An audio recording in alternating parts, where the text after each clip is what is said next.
Thank you.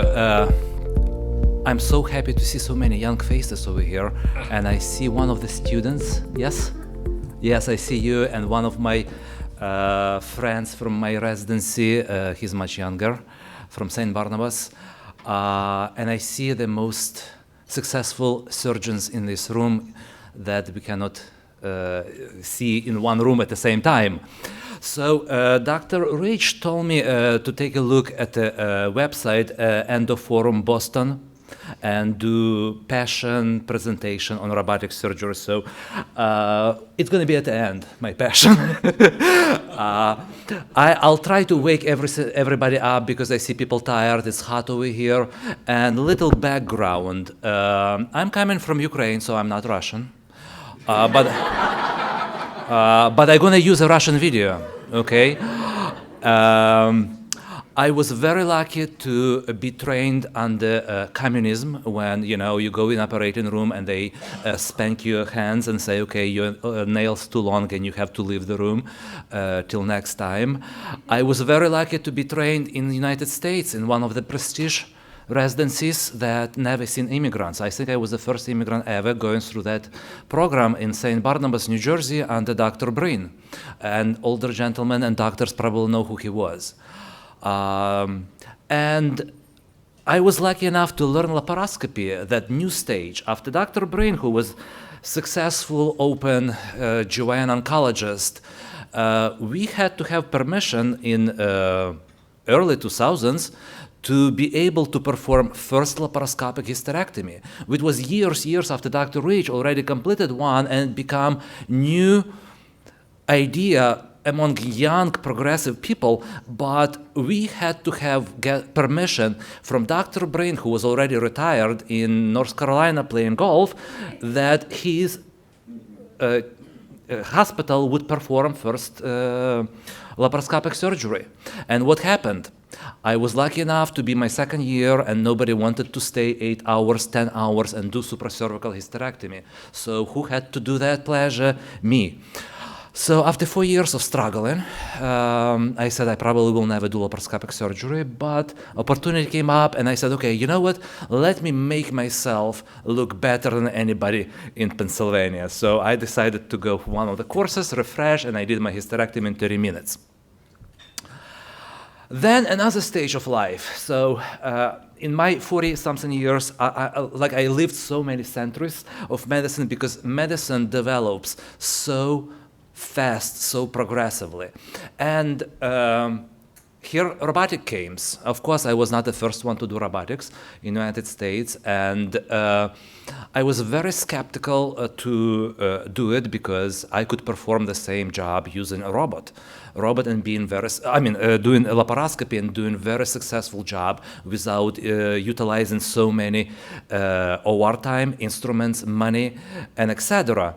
But my hospital decided to recruit the first thoracic robotic surgeon trained in the United States. So what happened? They bought $2 million machine for the guy who quit the job 6 months later. So the hospital got stuck with a robot and 6 GYN surgeons that they said, okay, guys, who gonna be the first to be trained on robotics? And of course, my ego says, no, I'm better than a robot. I will not do it. But on another side, it says, okay, if I don't do it, my colleague will do it, and they're gonna be better than me. So I said, fine, let me do it robotic surgery. So few cases were okay. It takes time. I was very impressed that it was not as bad as I was thinking. And then comes one patient that changed my outlook on the robotic surgery, and she was one of the L&D nurses, and actually she came to see you in New York City after, yes. So the story short, she has, I think, clotting disorder, so she needs to be on a Coumadin, endometriosis, 2 babies. My partner did probably 5 or 6 surgeries on her. Taking one ovary, taking recession, burning it. Then she called me to do supracervical. Then she decided to take out the cervix. Then finally she left one ovary because she said, okay, I don't want to put you on any antidepressants. Oh, I'm sorry, any Coumadin or Lovenox or anything. So we have to preserve your ovaries. So after 6 months of Lupron, endometriosis is back. And my partner sends her to New York City. She goes to New York City, sees the physician, but insurance would not cover it. And she comes back crying, asking for Vicodin, and I'm feeding her with narcotics. So then I said, okay, let me take a look at your endometriosis and see if I can do it. If I have to open you, that's fine. And it was the beginning of my career using Robot. So I bring in a young lady who already had a hysterectomy, supracervical, then she had a cervix removed, a couple burn-in surgeries. I take her for robotic surgery, and everybody in OR said, "What are you doing?" It's a case that you can do scope, and she'll be fine. So I said, you know what, I need cases. I promised her maybe it's more than a laparoscope can handle, or maybe I can handle using laparoscope, so I take Robot. And as soon as I put a scope and prepped her, and we saw endometriosis that nobody could believe, these micro implants all over. And it took little time, took maybe way longer than it takes me, 2 or 3 hours. It almost like peritoneal stripping. And I was impressed, so as everybody in the room was impressed with what we could do for that patient. Of course, that helped her for another year, and eventually she had to have her last ovary removed. Same laparoscopic because adhesion disease, and et cetera, et cetera. So, passion about robotic surgery. It's great. I love it. But what's the cons? It costs a lot of money. It costs $2 million to have this machine. It costs $300,000 a year to support it. Not every hospital can do it. And on the top of that, because it's very popular, media, social media, and press, making it that it's a robot, the one who does the surgery. It's not a physician who really does the surgery using robot, and robot is not to do a surgery, is to assist to do a surgery. So just to make it very short and probably wake you up again, I have 3 little clips. And the first clip my daughter sent me from England just few days before, and she said, "Dad, look what robot can do." So how do I press enter to play it? Yes. Enter over here. Do we have a sound?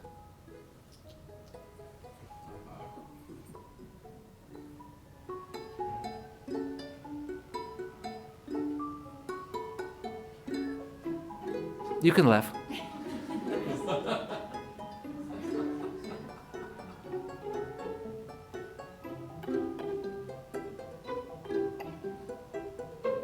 It's short, it's 40 seconds.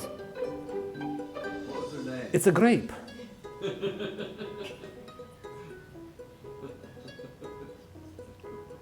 So my goal is, in next few weeks, to do video like that and prove to my children that I also can do like that, and it's not a robot.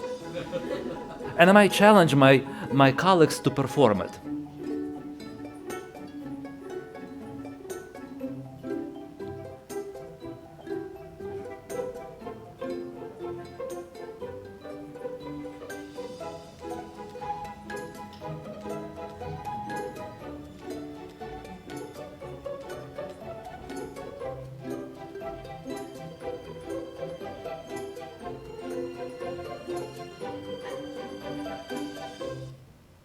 So I would love to know who did that, who operated that robot to do such precise job. I really don't know if I can, do it at this point, but I will try it.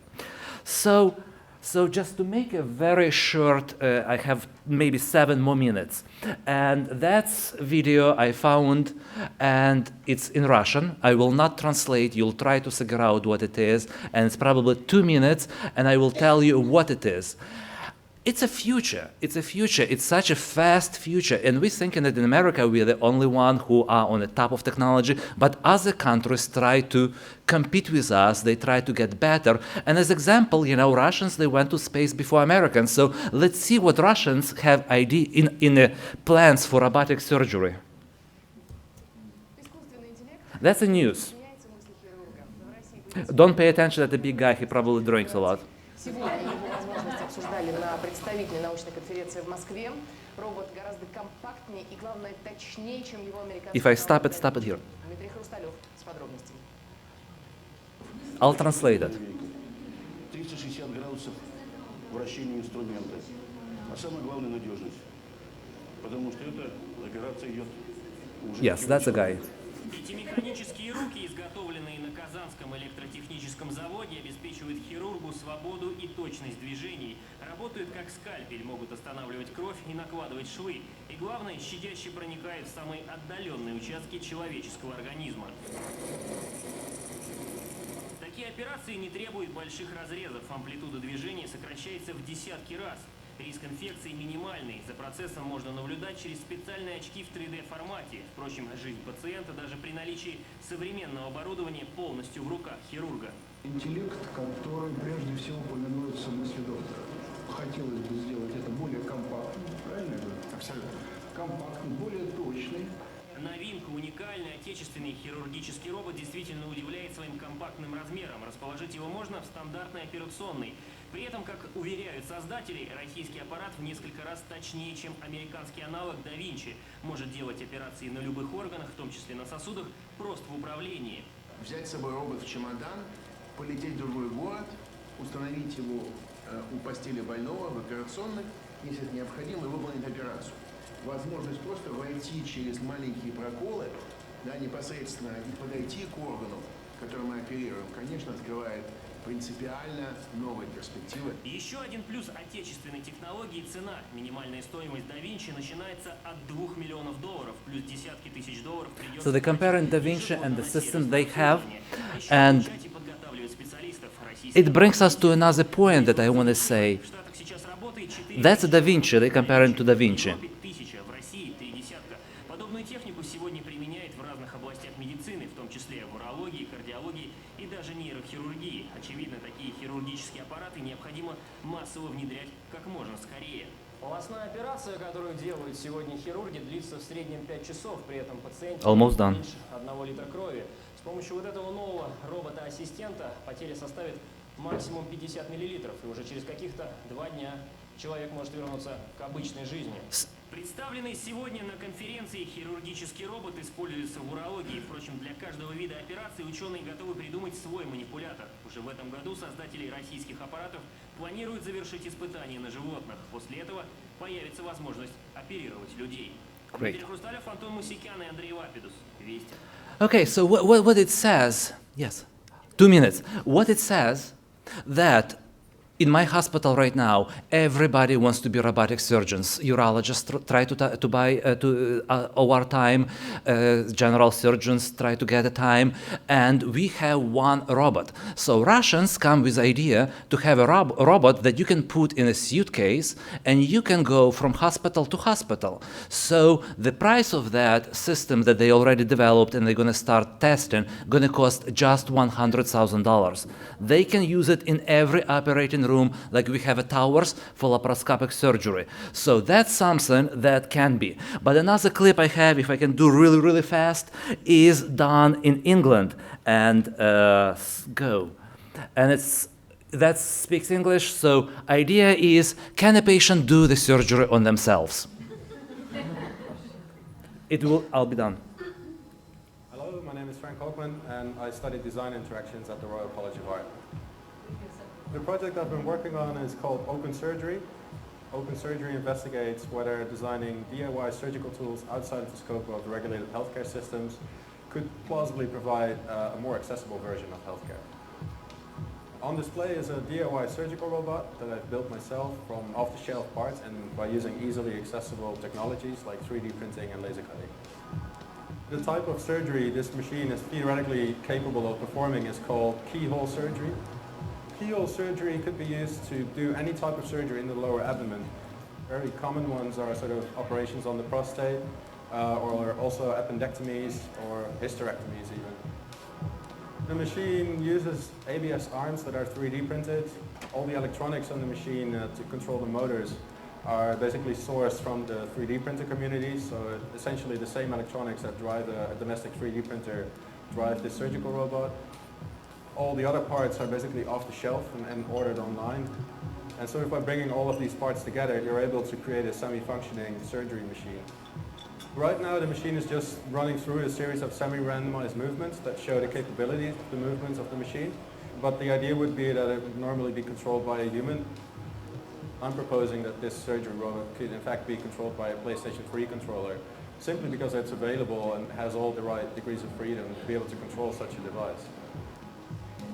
Developing this machine took me about 5 months to do and cost me around $5,000 US. However, that compares to $10,000 for a single appendectomy in the US right now, and around $2 million for a professional surgery robot. The intentions of this machine are not to actually perform any type of operations, but more to provoke alternative ways of thinking of medical innovation by taking it outside of this socio-economic framework that it operates in. Even in first world countries like the US, healthcare is increasingly getting inaccessible to large numbers of people. And what is happening now is that these people turn to YouTube to share DIY tutorials on how to perform medical hacks on themselves. And although this is quite a controversial idea, I couldn't help but wonder what would happen if you would supply this group of people that have no alternative at this point with more capable tools outside of healthcare regulations. I do believe there is room for DIY surgical tools, especially in areas where there is no alternative. So at the end, like I said, 3 years ago I probably would be very skeptical, but now I cannot say no because I was skeptical about laparoscopy, about robot, but time goes so fast and people have a great idea to improve healthcare, to improve quality and make it easy. Thank you very much.